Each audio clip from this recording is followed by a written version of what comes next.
ফিরাউন এর জাদুঘররা ছিল ৮০,০০০। কত আছে? মুসা আলাইহিস সালাম ছিলেন এক পাশে, ৮০,০০০ এক পাশে। খুব মনোযোগ দিয়ে শুনলে পরে বুঝবেন মাসলা। তো ফিরাউন উপরে সিংহাসন পাইতে বসে গেছে, উপরে দৃশ্য দেখবে। ৮০,০০০ এক পাশে দাঁড়াইছে, মুসা আলাইহিস সালাম এক পাশে দাঁড়াইছে। তো ফিরাউনের সাথে জাদুঘররা প্রথমে গল্প করে কি, আইন্না লানা লা আজরা ইন কুন্না নাহনুল গালিবিন। সব কিন্তু কোরআন শরীফের আয়াত বলবো, কোনো গাল গল্প না। যে আমরা যদি বিজয়ী হই, বদলা টদলা মুজরি টুজরি পুরস্কার পাবো না। ফিরাউন কে নাম ওয়াইন্নাকুম ইদাল্লা মিনাল মুকাররাবিন, খালি পুরস্কার নেই, তোদেরকে খাস চামচা বানাবো। তো কইছে ওয়াইন্নাকুম ইদাল্লা মিনাল মুকাররাবিন, তোরা আমার একেবারে নিকটস্থ হবি, খাস চামচা হবে। তো ফিরাউন বুদ্ধি দিছে কি, এক কাম করবি কি, মুসার মতো পোশাক পরবি। পোশাকটা কার? মুসা আলাইহিস সালামের ড্রেস পরবা, নেইমারের ড্রেস পরো, রোনাল্ডোর ড্রেস পরো, ওই জাহান্নামের কুত্তাদের ড্রেস পরো। ড্রেস পরবা তো কারি ইব্রাহিম সাহেব রহমতুল্লাহ আলের ড্রেস পরবা, ড্রেস পরবা শাইখুল হাদিস আল্লামা আজিজুল হক রহমতুল্লাহ আলের ড্রেস পরবা, ড্রেস পরবা আশরাফ আলী থানবীর ড্রেস পরবা, ড্রেস পরবা কোনো আল্লাহওয়ালার ড্রেস পরবা। ড্রেস যদি কারো নেক হয় তো আল্লাহ পাক দেখেন, আরে ওরে দিয়ে আমার নেক বান্দার মতো দেখা যায়। সুবহানাল্লাহ, ভালো করে। তো ফিরাউন বুদ্ধি দিছে। ফিরাউন আসলে ছিল বলদ। এই যে বড় বড় বুদ্ধিজীবীদেরকে মনে হয় খুব চালাক, আসলে কিন্তু বলদ। কেমন বলদ তার এক কিস্তা মনে পড়ে গেল, কি করি, খালি কথায় কথাটাই নিয়ে আসে। এক বুদ্ধিজীবী গেছে এক স্কুলে পরীক্ষা নেওয়ার জন্য, ছাত্ররা কেমন। তো স্কুলে গেছে, স্কুলে গিয়া ছাত্রদেরকে জিজ্ঞেস করে, বলো তো আমার বাসা হলো মধুপুরের মোড়ে, সেখান থেকে পায়ে হেঁটে আমি রওনা দিছি, তোমাদের এই পাইস করা মাদ্রাসায় এসে পৌঁছলাম, এখন বাজে বেলা ৩টা, বলো তো আমি কয়টায় রওনা দিলাম, বলো তো আমি কয়টায় রওনা দিছি। তো সব ছাত্র হা করে চাই হয়েছে, কি এইটা কোনো কথা বলি, উনি কয় ঘন্টা এসে আমরা কেমনি বলবো। একটা ছিল পাজি, ও কয়দের স্যার আমি বুঝছি, আপনার কতক্ষণ লাগছে, কতক্ষণ লাগছে, ও না ভুল বলছি, বলো তো আমার বয়স কত। যে এই যে আমার 12টায় রওনা দিলাম, 3টে বাজে পৌঁছলাম, তা আমার বয়স কত। তো কেউ কিছু কয় না। তো 200 টাকায় কেউ, স্যার আমি বুঝছি আপনার বয়স কত, কত 60। আমার বাড়ি আছে, আমার এক ভাই আধা পাগল, তার বয়স 30, আপনি তো পুরো পাগল। আধা পাগলের বয়স যদি 30 হয়, তো পুরো পাগলের বয়স কত হবে? 60। চিন্তিত ভাষা। এইরকম হলো বুদ্ধিজীবী। ওই যেগুলো দেখতে আমরা বুদ্ধিজীবী মনে করি, আসলে এগুলো আহম্মক। ফেরাউনও বড় আহম্মক ছিল। তো এই আহম্মকটা বুদ্ধি দিছে কি, মুসার মতো পোশাক করবি, মুসা তোদেরকে দেখে ভয় পেয়ে যাবে, এদের দেখি আমার মতো দেখা যায়। তো জাদুঘররা সবাই মুসা আলাইহিস সালামের ড্রেস করছে। মালিকের নজর পড়ে গেছে, আরে এদেরকে দিয়ে আমার মুসার মতো দেখা যায়। সুবহানাল্লাহ, কই তো ভাগাভাগি করে, কোনো ভাগাভাগির জিনিস। যখন জোরে সোরে বলেন সুবহানাল্লাহ। তুমি কি বুড়া নি, এদিকে এসো, কাছে এসো, গায়ে গায়ে মিশে বসো, এসো এদিকে এসো। ওই যে দুইটা বসে রয়েছে, ওই যে যুবক, মাঝখানে ফাঁক দিয়ে, ফাঁকের মধ্যে শয়তান বসে, আয় বাবারা কাছে আয়, কাছে আয়, আমি তো আর ওয়াজ করবো না, আমি এমনি করে কথা বলবো, মনোযোগ দিয়ে এসো। এখন মুসা আলাইহিস সালামের ড্রেস পরছে। কেউ যখন ছেলেদের, কোনো ছেলে মেয়েদের ড্রেস পরে, তার ভিতরে মেয়েলি ভাব পয়দা হয়। মেয়ে যদি ছেলেদের ড্রেস পরে, তার মধ্যে ছেলেলি ভাব পয়দা হয়। কেউ যদি নেককারদের পোশাক পরে, আল্লাহ পাক তার মধ্যে নেককারদের সিফাত পয়দা করে দেয়। মুসা আলাইহিস সালামের এই ভুল একটু কম। মুসা আলাইহিস সালামের ড্রেস যখন পরছে, সাথে সাথে আল্লাহ দিলের মধ্যে আসর করে দিছে। এখন মুসা আলাইহিস সালামের সামনে গিয়ে দাঁড়াইয়া ওনার চেহারার দিকে তাকাইয়া কইছে, আয় আল্লাহ, কত সুন্দর নোরানি চেহারা, আর আমাদের রব এদের দেখতে কুত্তার মতো দেখা যায়। এ মনে মনে আসছে যে আমরা যারা রব বলি, ওরা তো দেখতে কুত্তার মতো দেখা যায়, এ তো দেখি কি সুন্দর নোরানি চেহারা। যে নবী যে যুগে হইতেন, ওই যুগের সেরা সুন্দর হইতেন, তার থেকে সুন্দর কেউ থাকতো না।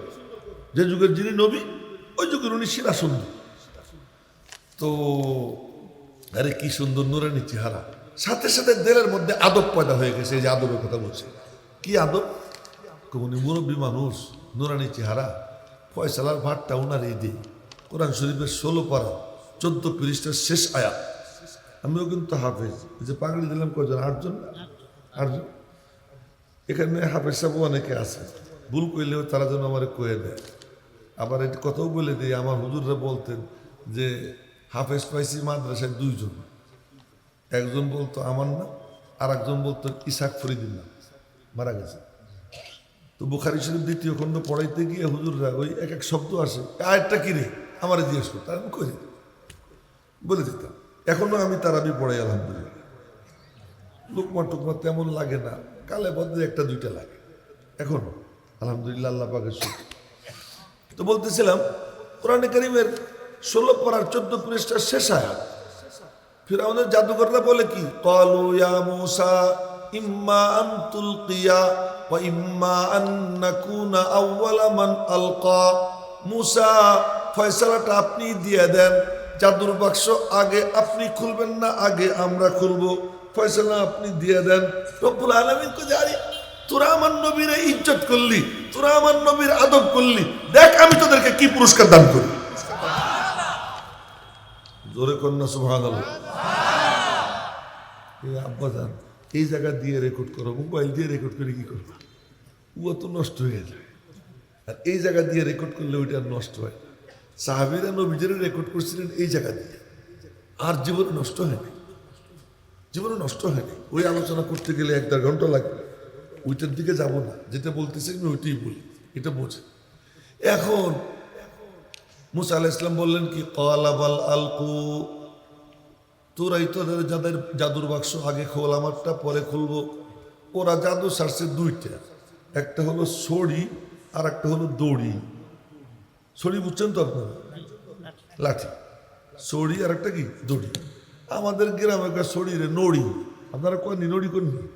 আল্লাহ নড়ি, ছড়ি, ছড়ি আর দড়ি।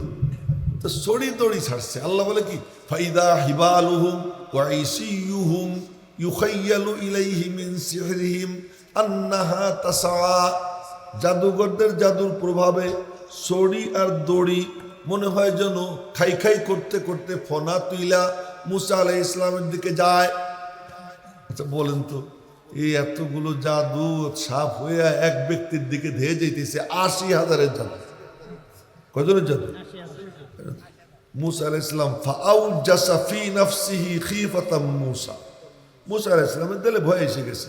আজকে যদি ইহুদি খ্রিস্টান, আমাদের দেশের নাস্তিক মুরতাদ, এরপরে যত ইসলামের দুশ্মন আছে, সব যদি একসাথে হইয়া আমাদের দিকে ধেয়ে আসে, আমাদেরও তো একটু ভয় লাগবে। ভয় লাগা সুন্নতে মুসা।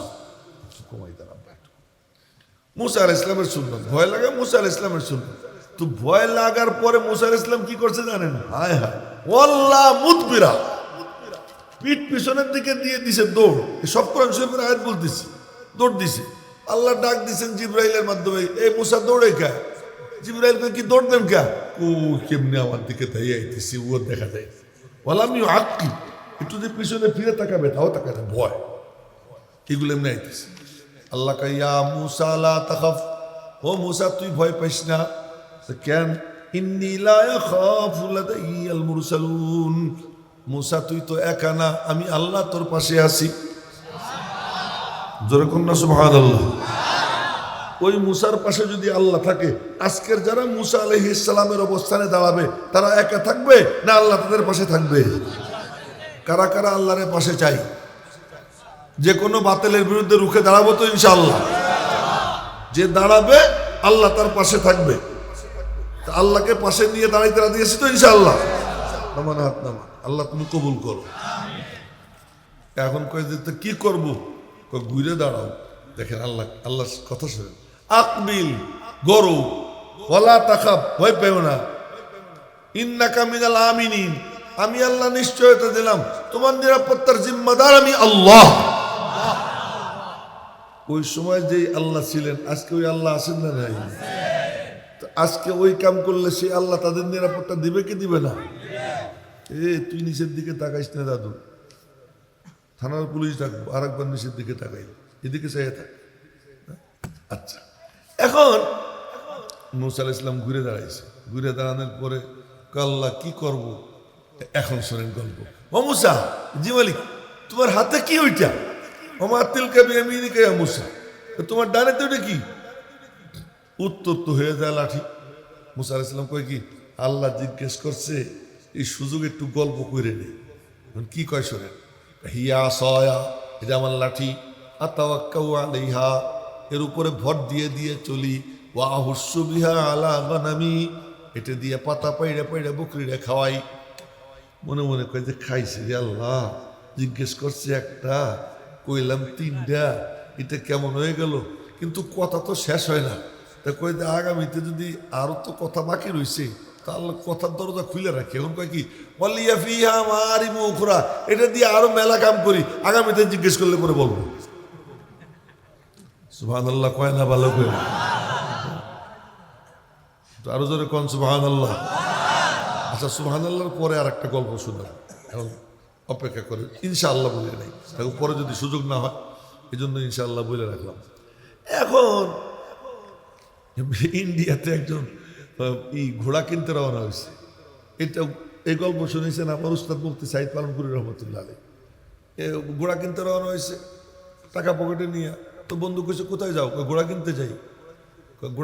ঘোড়া কিনবা? কাহা ঘোড়া কিনবো? কাই ইনশাল্লাহ ক পকেটে কসকসা টাকা, ইনশাল্লাহ কি দরকার? খুশি তো চলে গেছে গিয়ে ঘোড়ার দাম টাম ঠিক করছে, ঘোড়া নিবে, এখন দেহে পকেট কাটা। এখন ফিরে আসার পরে বন্ধুর সঙ্গে দেখা, কি খবর? ইনশাআল্লাহ ঘোড়াটা ঠিক করছিলাম, ইনশাআল্লাহ পকেট কাটা হয়ে গেছে, ইনশাআল্লাহ ঘোড়া কিনতে পারিনি। এখন ইনশাআল্লাহ করে কোনো লাভ আছে না, এজন্য সময় মতো কি করতে হয়? ইনশাআল্লাহ করতে। আমি ইনশাআল্লাহ বললাম, যদি সুযোগ আল্লাহ করে দেন পরে বলবো, কিন্তু এখন বলা হচ্ছে না। তো বলতেছিলাম, এবার মুসা আলাইহিস সালাম কয়, ওয়ালিয়া ফিহা মারিবু উখরা, এদি আরো মেলা কাম করি। এই ফাঁকে এক ঘটনা ঘটে যায়। কি ঘটনা? বুঝি আল্লাহ ডাক দিচ্ছেন, কথা কইছেন, এই কথার আওয়াজ এত মজা লাগছে। হ্যাঁ, তো মুসা আলাইহিস সালাম কয় কি, আল্লাহ কি তোমার কথা এত সুন্দর, না জানি তুমি কত সুন্দর। সুবহানাল্লাহ, ভালো করে কয় না, মুখ টুক কালা দেখি। তুমি এত সুন্দর, তোমার কথা এত সুন্দর, না জানি তুমি কত সুন্দর। আমাদের যুবকরা রাত 12টার পরে ফোনে কথা কয়, হায় রে কথা, সুবহানাল্লাহ, মোটে শেষ হয় না। এরপরে কয় কি, তোমার কথা এত মিষ্টি, ফেসবুকে তো সব চলে, তোমার কথা এত মিষ্টি, না জানি তুমি কত মিষ্টি। দেখা হবে কবে? ওই যে ও অমুক দিন। কোথায়? ওই যে কোন জায়গার নাম নিব, ঘোড়ার ডিম, জানি না, চিনি না কোনো জায়গা। তো বলে দিল যে ওই যে এলেঙ্গার মোড়ে, বুয়াপুরের মোড়ে, ওই যে অমুকখানে যে গাছটা আছে, ওই গাছতলায়। ওই দিন যুবক সেখানে চলে গেছে, আইসে দেখা করে দেখাতে পেতনি বুঝছেন? তো কথা তো খুব সুন্দর, কিন্তু দেখতে কি পেতনি। আল্লাহ কি এমন? সুবহানাল্লাহ, আল্লাহ কত সুন্দর। জান্নাতীরা যখন জান্নাতের ফয়সালা হয়ে যাবে, জান্নাতে যাবে, তো জান্নাতীরা বসে বিশাল বিশাল আড্ডা হবে, বড় বড় মেলা মিলবে, আড্ডা মিলবে। তো আড্ডা দিতে থাকবে, হঠাৎ করে জান্নাতীরা চমকে উঠবে, আলোর ঝলকানি, উপরে চেয়ে দেখবে আল্লাহ পাক জান্নাতীদের দিকে তাকাইয়া মুস্কি মুস্কি হাসতেছেন। রোজানা প্রতি সপ্তাহে একবার সাক্ষাৎ হবে, আল্লাহ পাক সাক্ষাৎকার দিবেন প্রতি সপ্তাহে একবার। তো মুসা আলাইহিস সালাম বলতেছেন, তোমার কথা এত সুন্দর, না জানি তুমি কত সুন্দর। তোমার কথা এত মিষ্টি, না জানি তুমি কত মিষ্টি। রব্বুল আলামিন বলেন, কি বলতে চাও? মালিক, আর সহ্য করতে পারতেছি না, পর্দা সরাইয়া দাও। রব্বি আরিনি আনজুর ইলাইক, রব্বে করিম পর্দা সরাই দাও, একবার দেখবার চাই। আল্লাহ কয়েক কথা কইতেছো, কথাই কও, দেখবার চাইও না। ওই সামর্থ্য তোমার নাই, মুসাও না ছোড় বান্দা। আল্লাহ অল্প একটু দাও না, একটুখানি ঝলক দেখাও। रुखसार से बुरका का दरा पर्दा हटा दो, लिल्लाह मुझे हुस्ने खुदा दादे दिखा दो। মালিক পর্দা সরাও না, একটুখানি দেখাও না। আর তো সহ্য করতে পারতেছি না। রব্বুল আলামিন বললেন, আচ্ছা ঠিক আছে, টেস্ট নিব। টেস্টে যদি অ্যালাউ হও, আমরা আমাদের মাদ্রাসা এখানেও সরেবেকায় জামাত আছে, নাবেমিন জামাত আছে। এই পরীক্ষার আগে, বোর্ডে পরীক্ষার আগে হুজুররা একটা মডেল টেস্ট নেয়। মডেল টেস্ট নেয়। এসএসসি পরীক্ষার আগে মডেল টেস্ট হয়, বোর্ডে পরীক্ষা দিবে। মডেল টেস্টে অ্যালাউ হইলে তারপরে বোর্ডে পরীক্ষা দিতে পারে। রব্বুল আলামিন বললেন, আমারে দেখবা, দেখার আগে আমি টেস্ট নিব। টেস্টে অ্যালাউ হইলে পরে দেখা দেব। বলে কি টেস্ট নিবা? আল্লাহ, ওই যে তুই যে পাহাড়ে দাঁড়াই রয়েছিস না, ওই পাহাড়ের উপরে আমি আমার নূরের সামান্য এক ঝলক ফেলবো। সামান্য কত কোটি কোটি কোটি কোটি ভাগের সামান্য এক ছিটা নূর ফেলবো। ফাইনিস্তাকাররামা কানাহু, পাহাড় যদি তার জায়গায় স্থির থাকে, তুই মুসা যদি হুশে থাকিস তাহলে দেখতে পাবি, নাহলে কিন্তু পারবি না। মুসা আলাইহিস সালাম বুঝে ফেলাইছে পাহাড় তার জায়গায় স্থির থাকবে না। তো পাহাড় বুঝি এতটুক? কথা কয় না? বিশাল পাহাড়, কত শক্ত, কত ভারী, কত ওজনী, কত গভীর। মুসা আলাইহিস সালাম বুঝে ফেলছেন পাহাড় স্থির থাকবে না। মনে মনে কইতেছেন, বুঝছি পাহাড় স্থির থাকবে না, আমিও পাইছে থাকবো না। তো যাজ্ঞা মরলে মরলাম, কিন্তু আমার ইতিহাসের পাতায় লেখা থাকবে যে মুসা তার মালিককে দেখার টেস্ট দিতে গিয়া মরছে। বলে এই মরণ আমার জন্য হাজার জীবন থেকে ভালো। আল্লাহ তুমি টেস্ট নাও। আগামীকাল সুবহানাল্লাহ কইস, তুই দেখ তোর পায়ের আঙ্গুলে আরো কি কি আছে ভালো করে দেখ। জোরে সোরে কোন সবাই সুবহানাল্লাহ। আমি কিন্তু শিক্ষক, মাদ্রাসায় পড়াই, প্রত্যেক ছাত্রদের দেখি, কাউরে চুলকাইতেও দিই না। এটা আমার অভ্যাস, চুলকাইতেই দিই না। যে অন্য কোনো কাজই করবো না, খালি এখন আমার এই শুনবা। এটা এই জন্য বলি, এরকম যে শোনে আল্লাহ তারাই হেদায়েত দেয়, তারাই কিছু দেয়। তো এখন মুসা আলাইহিস সালাম যখন এই কথা কইছে, তো আল্লাহ পাক রব্বুল আলামিন পাহাড়ের উপরে একটু তাজাল্লি ফেলছেন, এখনো বেঁচে আছেন। পাকিস্তানের জুলফিকার আহমদ নকশবন্দি দামাত বারাকাতুহুম, ওনার মুখে আমি শুনছি, উনি বলছেন ওই পাহাড়ে আমি গেছি, ওই পাহাড়ের পাথর ধরছি হাতে, দেখি কয়লা, চাপ দিলে ঝুরঝুরাইয়ে পড়ে যায়। আল্লাহ পাকের নূরের তাজাল্লি সামান্য একটু পাইছে, পুরা পাহাড়টা পুড়ে কয়লা হয়ে গেছে। ফালাম্মা তাজাল্লা রাব্বুহু লিল জাবাল জালাহু দাক্কা ওয়াখাররা মূসা সাইকা। এ ফিলিস্তিনি পাগড়ি, মাথা সোজা, মাথা চোখ নিচের দিকে যাবে না, চোখ আমার দিকে রাখতে হবে। আমি একটু কালা, কি করবো বাবা, একটু কষ্ট করে দেখো। মুসা আলাইহিস সালাম বেহুশ হয়ে পড়ে গেছেন। হুশ আসার পরেই বলতেছেন, থুক্কু দিলাম আর তোমারে দেখবার চাবো না। দেখছেন নি তামাশা? থুক্কু দিলাম আর তোমারে দেখতে চাবো না। আহারে, এই মুরব্বী একেবারে আমার সামনে বসা, এই সামনে বসে যে ঘুম শুরু করছি, পিছনের লোকরে আর কি কম, তাও দোয়া পড়ে ঘুমাইছি। আর ঘুমাইয়েন না, ঘুমাইয়েন না। আচ্ছা, মুসা আলাইহিস সালাম হুশে এসে বলতেছেন, তুবতু ইলাইক, তওবা করলাম, আর তোমারে দেখতে চাবো না। এখন বলেন কেমন তাদের? আর আমার নবী 7 আসমান পাড়ি দিয়া, সীমান্তের বড়ই গাছ পাড়ি দিয়া, এরপরে জিব্রাইলকে ওখানে রাইখা রফরফে চইড়া যাত্রা শুরু করছেন। রব্বুল আলামিনের কুদরতি রিমোটে চাপ পড়ে আর সামনে বাড়েন, রিমোটে চাপ পড়ে আর সামনে বাড়েন। সুম্মা দানা সুম্মা দানা সুম্মা দানা ফাতাদাল্লা ফাকানা কাবা কাউসাইনি আও আদনা। কাছে যাইতে যাইতে কত কাছে গেছেন, এত কাছে এত কাছে। আল্লাহ কয় ধনুকের 2 মাথা, এক মাথা আর এক মাথার যত নিকটে, তার থেকেও নিকটে। বলে তার থেকে কত? বলে তা দিয়ে তোদের কি দরকার? মিয়ানে আশিক ও মাশুক রমজিস কিরামান কাতিবিন রাহম খবর নিস। ওইটা আমি জানি, আমার বন্ধু জানে। তবে আমার মনে হয় কি জানেন, নবীজির ইন্তেকালের মাত্র কয়েকদিন আগে জিব্রাইল আসছে, সাদা পোশাক পইরা, একেবারে ধবধবে সাদা পোশাক পইরা। যা রাজুলুন শাদীদু বিয়াদিস সিয়াব শাদীদু সাওয়াদিস শার লা ইউরা আলাইহি আথারুস সাফার ওয়া লা ইয়ারিফুহু মিন্না আহাদ। আমি বুখারী শরীফের হাদিসের শব্দ শুনাইতেছি, আর এটা যখন বলবো আল্লাহর কসম এই মজলিসের মাঝে আর রওজা পাকের মাঝে কোনো বেড়া থাকবে না, কোনো দেয়াল থাকবে না, কোনো পর্দা থাকবে না। রওজা পাক থেকে এখানে নূরের তাজাল্লি পড়তে আরম্ভ হয়ে যাবে। আমি সেই হাদিস শুনে দিয়েছি আপনাদেরকে। আর হাদিসের বর্ণনাকারী কে জানেন? হযরত ওমর। বর্ণনাকারী কে? হযরত ওমর। হযরত ওমর বর্ণনাকারী হওয়াটা বিশাল ব্যাপার। হযরত ওমর খুব কম হাদিস বয়ান করছেন। আবু বকর সিদ্দিকও হাতে গোনা কয়েকটা হাদিস বয়ান করছেন। এই হাদিসের বর্ণনাকারী হযরত ওমর রাদিয়াল্লাহু তাআলা। আর হযরত ওমরের নাম যখন নিছি, আল্লাহর কসম রহমতের উত্তাল তরঙ্গ এই মজলিসের মধ্যে বইতে আরম্ভ হয়ে গেছে ওনার নাম নেওয়ার পর।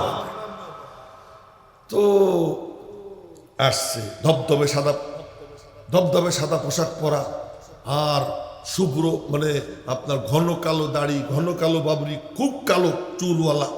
এই আসছে, আইসে কই কি, ইয়া মুহাম্মদ আদনু, ও মুহাম্মদ আমি কি কাছে আসতে পারি? বলেন তো, শিক্ষিত মানুষ নবীজির নাম ধরে ডাক দেয়, দেখতে শিক্ষিত মনে হয়, নবীজির নাম ধরে ডাক দিতেছে। সবাই কে এটা কে? কাপড় চোপড় দেখে মনে হয় যে এখান থেকে আসছে। আবার কেউ আমরা চিনি না, এমন এক ধাঁধায় পড়ে গেলাম যে এটা কি। সব হা করে চেয়ে কদ্দূর যায় তো এর ধাক্কা মারে, ওর ঠ্যাঙ্গের উপরে পারে, এই করতে করতে আগে যায়। আর কিছুক্ষণ পর বলে আদনু, আর একটু কাছে আসি। নবীজি বলেন আইসু। যাইতে যাইতে কাছে গেছে, বসি, বসো। বসছে তো বসছে, নিজের দুই হাঁটু নবীজির হাঁটুর সাথে মিলিয়ে দিয়ে বসছে। হাঁটুর সাথে মিলিয়ে দিয়ে বসা আবার হাত দুইখান নবীজির রানের উপরে রাখছে। এরপরে গল্প স্বল্প হয়েছে, এটার নাম হাদিসে জিব্রাইল। ওইটা কইতে গেলে 1-1.5 ঘন্টা লাগবে। আমি যেটা বুঝাইতে চাই যে ওই হাদিসে জিব্রাইল নবীজির কাছে আইসা নবীজির রানের উপরে হাত রেখে বসছে। আমার মনে হয় আমার নবীজি আরশে আজিমে মালিকের ওই রকম কাছে গিয়া তার কোলের উপরে বসছে, ওরকম বসছে। তো সেখানে গেছে যেখানে মুসা আলাইহিস সালাম একটু ঝলকে তুর পাহাড় জ্বলে যায়, সেখানে নূরের সমুদ্রে সাঁতার কাটতে কাটতে নবীজি গেছেন, পশমও জলে নেই। জোরে কন্যা সুবহানাল্লাহ, আরেকবার বলেন আলহামদুলিল্লাহ। কেন? আল্লাহ পাক আমাদেরকে তার উম্মত হওয়ার তৌফিক দান করেছেন। এই জন্য কইতেই হয় বরি নাজম কে হাস্তম উম্মতে তু, বরি নাজম কে হাস্তম উম্মতে তু, গুনাহগারম ওয়ালাকিন খুশ নসিবম। আমার গর্ব, আমার অহংকার, আমি আপনার উম্মত হতে পেরেছি। গুনাহগার তো বটে, কিন্তু ভাগ্য বড় ভালো। ভাগ্য কেমন ভালো? অন্যান্য উম্মত এক নেকি করলে 1 সওয়াব পাইতো। নবীজি দোয়া করছেন, আল্লাহ আমার উম্মতের হায়াত 60-70। ঠিক আছে, রেজিস্ট্রি করে দিয়ে দিলাম কোরআনে কারীমের আয়াত, মান জা বিল হাসানা ফালাহু আশরু আমসালিহা। 1 নেকি করলে 10 নেকি কমপক্ষে দিব। নবীজি বলেন এত কমে হয় না, বাড়াই দাও। রব্বুল আলামিন বলেন মাসালুল্লাযীনা ইউনফিকুনা আমওয়ালাহুম ফি সাবিলিল্লাহ কামাতালি হাব্বাতিন আমবাতাত সাবআ সানাবিলা ফি কুল্লি সুম্বুলাতিন মিয়াতু হাব্বা। 700 থেকে আরো যারে চাই বেশি দিব। কয় যে আল্লাহ আর একটু বাড়াই দাও না। রব্বুল আলামিন বলেন ইন্নামা ইউওয়াফাস সাবিরুন আজরাহুম বিগাইরি হিসাব। তোমার উম্মতের যারা নিজেদেরকে গুনাহ থেকে বাঁচাই রাখবে, ফেসবুকের আবর্জনা না দেখা, টেলিভিশনের আবর্জনা না দেখা, বেগানা নারীর দিকে না তাকাইয়া নিজেকে যে কন্ট্রোল করবে, সুদের থেকে কন্ট্রোল করবে, ঘুষের থেকে কন্ট্রোল করবে, যে নিজেকে হিফাজত করবে, কন্ট্রোল করবে, এই কন্ট্রোল যারা করবে তাদেরকে আমি আল্লাহ বেহিসাব সওয়াব দান করব। ইন্নামা ইউওয়াফাস সাবিরুন আজরাহুম বিগাইরি হিসাব। যেটা বাদাম খাইতেছিল এখন ঘুমাইতেছে, দোয়া পড়ে তোর বেটা দুইটা আর ঘুমাবি না। ছাত্র মানুষ, ইয়াং মানুষ, আর মাত্র কয়েক মিনিট, বেশি না। তো নবীজির বরকত, এজন্য আল্লাহ পাক আমাদেরকে তার উম্মতি বানাইছেন। খুশি হয়ে একবার আলহামদুলিল্লাহ বলবো না? আরো জোরে কর না আলহামদুলিল্লাহ। আচ্ছা, আর একটা আজীব কথা আপনাদেরকে শুনি। সব নবীরে আল্লাহ বলছেন কি যে তোমার একটা স্পেশাল দোয়া করার অধিকার দিলাম, যা চাবা তাই পাবা। সব নবী সেই দোয়া করছেন। নবীজি বলেন আমার দোয়াটা লুকিয়ে রাখছি, কেন লুকাই রাখছেন? আমার উম্মতের কবিরা গুনাহগার যারা কিয়ামতের দিন আটকে পড়বে, ওই সময় আমি আল্লাহরে কি বলবো জানিস? আল্লাহরে বলবো এই কথা, আল্লাহ তুমি না আমার অধিকার দিছো যে আমি যা বলবো তাই তুমি কবুল করবা। আজকে আমি আমার এই গুনাহগার উম্মতের জন্য সুপারিশ করতেছি, আমার সুপারিশ কবুল করো। এই জন্য মদিনা শরীফে নবীজির যে খাস মসজিদ, নবীজির জামানা যে মসজিদ ছিল, ওই মসজিদের গেটের মধ্যে লেখা শাফাআতি লি আহলিল কাবাইরি মিন উম্মতি, আমার সুপারিশ আমার উম্মতের কবিরা গুনাহগারদের জন্য আমি বরাদ্দ করে রেখে দিছি। তো বলেন তো কেমন ইহসান তার আমাদের উপরে, একটু শুকর আদায় করবো না? তার উম্মত হইছি, সবাই জোরে সোরে বলি না আলহামদুলিল্লাহ। তো বলতেছিলাম এই হলো মুসা আলাইহিস সালাম আর আমার নবীজির মধ্যে পার্থক্য। নূরের সামান্য একটু ঝলক, এই ঝলকে তুর পাহাড় জ্বলে পুড়ে সারখার। মুসা আলাইহিস সালাম বেহুশ, আর আমার নবীজি ওই নূরের সমুদ্রে সাঁতার কাটতে কাটতে গেছেন, পশমও পড়ে নাই, রব্বুল আলামিনের কাছে গেছেন, একেবারে মনে হয় যেন কোলে গিয়ে বসছেন। আর আল্লাহ পাক ওই সময় তার সাথে গল্প সল্পও করছেন। কন্যা সুবহানাল্লাহ। মুসা আলাইহিস সালাম শুধু আওয়াজ শুনছে আর নবীজি দেখছেন। জোরে কন্যা সুবহানাল্লাহ। বলতে কি দেখছে, দেখে গল্প সল্প করছেন। আর ওই সময় আল্লাহ পাক বলতেছেন যে আমার জন্য কি আনছো? দেখেন কথা করতে কই চলে গেল, আমি তো যাই না, কেউ নিয়ে যায়। কি আনছো?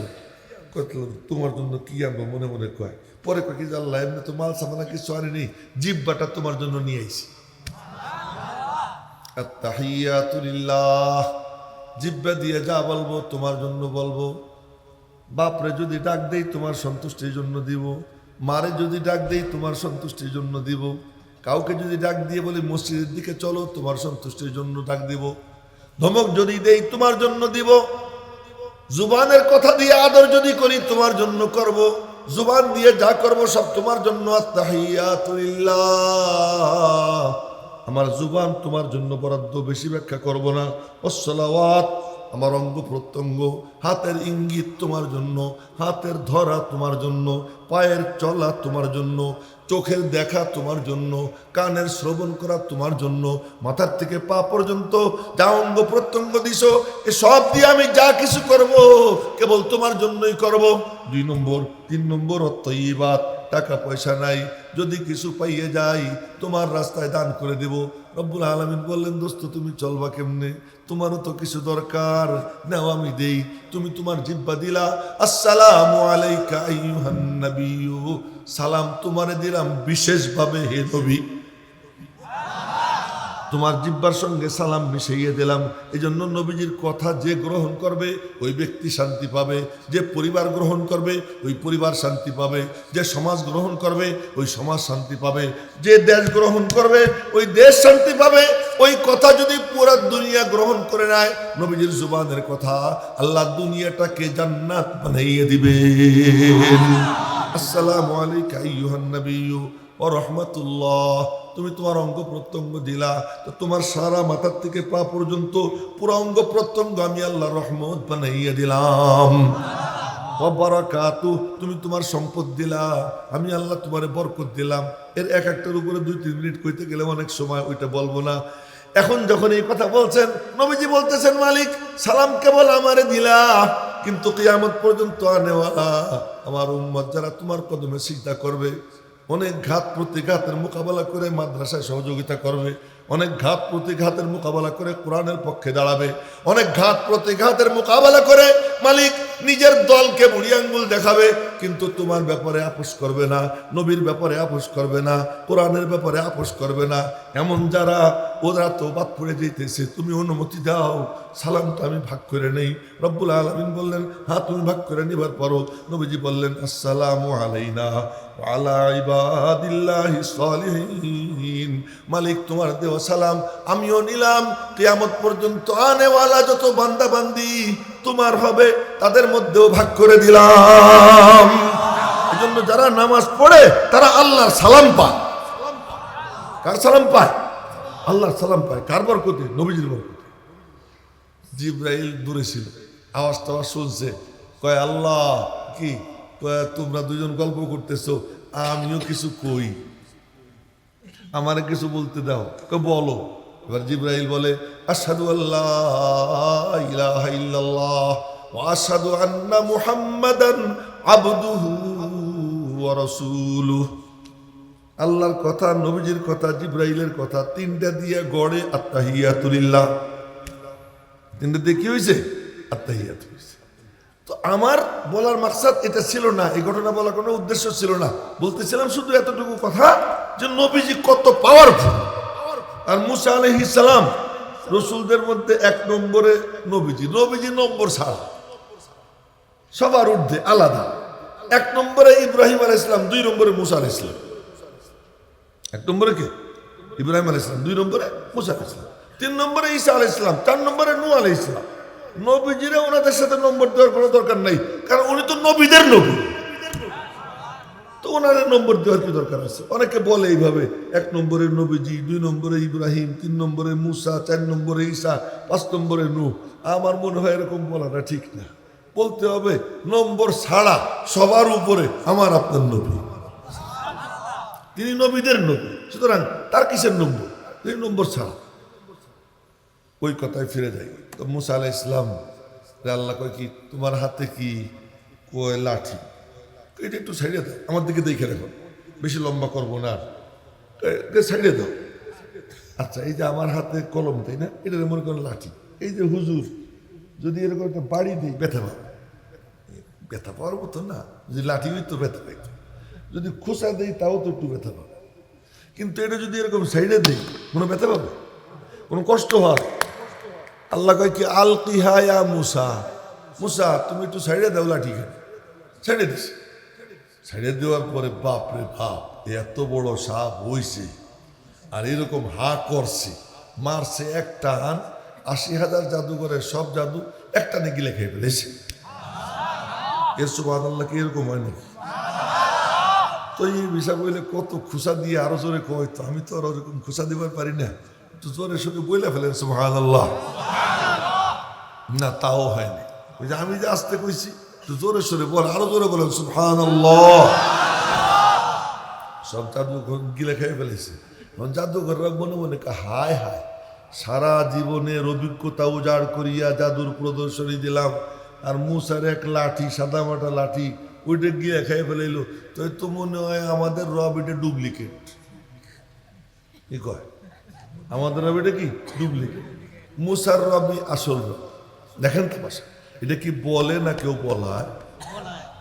বলে না বলায়? সাথে সাথে বলে উঠছে কি, আমান্না বিরব্বিল আলামিন। ওই বলদে মনে মনে কয় কি, আমার এই বুঝি কয়। আরে গাদা, তোর জাদুঘরদের সব জাদু গিলে খেয়ে ফেলাইলো, এখন বুঝি রব্বুল আলামিন কয়ে তোরে বুঝাবে। ওই সময় মুসকি মুসকি হাসে। তখন জাদুঘররা কয় কি, হে তোরে না, কারে? আমান্না বিরব্বিল আলামিন রব্বি মুসা ওয়া হারুন। মুসা আর হারুনের রবকে বুঝাইছি। কাচ্চা দাঁড়া, মজা বুঝাই। কি বুঝাবি? তোদের ডান হাত কাটবো, বাম হাত পা কাটবো, অথবা বাম হাত কাটবো, ডান পা কাটবো, কাইটা সুম্মালা উসাল্লিবান্নাকুম আজমাইন, সবগুলোরে ছুলে চড়াবো। জাদুঘররা কয় কি, লা দয়ের, নো প্রবলেম, লা দয়ের, কোনো সমস্যা নাই। কি করবি? ফাকদিমান তাকাত ইন্নামা তাকদি হাদিহিল হায়াতাদ দুনিয়া, যা করার তুই কর, তোর সামর্থ্য তো অতদিন যতদিন দুনিয়াতে আসি। এরপরে কি জানিস, মালিকের সঙ্গে দেখা হয়ে গেছে। জোরে কন্যা সুবহানাল্লাহ। মালিকের সঙ্গে দেখা হয়ে গেছে। আল্লাহ পাক বলেন, একটাও সিজদা দেয় নাই। দেখেন আল্লাহ কি পায়, এর একটাও সিজদা দেয় নাই। কি হয়েছে? ফাউলকিয়াস সাহারাতু সুজ্জাদা, আমি মালিক আমার কুদরতি হাতে দিয়া, হাত দিয়া ওদের ঘাড়ে ধইরা আমার কদমে ফেলাইছি, শুধু এই কারণে যে আমার নবীর আদব করছে, নবীর ড্রেস পরছে, নবীর ড্রেস পরছে, নবীর আদব করছে। এই কারণে আমি আল্লাহ ওদেরকে আমার কদমে সিজদায় ফেলাইয়া, ফিরাউনদের দিয়া ওদেরকে জবাই করাইয়া, শুলে চড়াইয়া আমি আল্লাহ কোলে করে জান্নাতে পৌঁছাইয়া দিছি। এজন্য বললাম, আদবওয়ালা হইলে আল্লাহ দিলের মধ্যে হেদায়েতের নূর ঢুকাইয়া তাকে আল্লাহ জান্নাতের পথের প্রতীক বানাই দেবে। এই কথা বোঝানোর জন্য এত লম্বা কথা কইলাম। এখন একটা গল্প শুনি, এই গল্প শুনিয়ে কথা শেষ করে দিব, বেশি লম্বা করব না। এমনি গল্প করতে করতে মেলা হয়ে গেছে। কি গল্প? রাজি আছেন তো গল্পটা শুনতে? আরে গোপাল ভাঁড়ের গল্প না, হাদিসের গল্প। কিসের গল্প? হাদিসের গল্প।